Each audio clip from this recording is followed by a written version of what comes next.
आओ न रानी मिजाज खुश कर करता मन तनी कोरबा में धर। ए रानी आओ न काहे दूर भागत हो।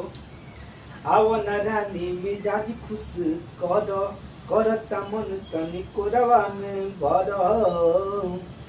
काहे खड़ा बड़ू तू दुआरिया प दुआरिया प। त लइकिया का कहतिया रात भर दे लहू मची से जरिया प। त रात भर दे लहू मची से जरिया प। होलोड पर तटे सैया कमरिया प। होलोड पर तटे सैया कमरिया प। तो जे भी सिंगर के गाना चाहिए तो न्यू ट्रैक हुए डुएट सॉन्ग बा। जे भी भाई लेयर चाहता तो हमारे डिस्क्रिप्शन में नंबर मिल जाए तो गाना के लेके आप लोग गा सकते जा। बहुत ही बढ़िया गाना बाटे, ठीक न। ऑर्केस्ट्रा में बज सकेला। ये सिंगार रस का गाना बाटे डुएट में, ठीक न। तो जय हिंद, जय भारत, जय हो भोजपुरिया समाज। बने रहे हमारे वीडियो से। Bye by.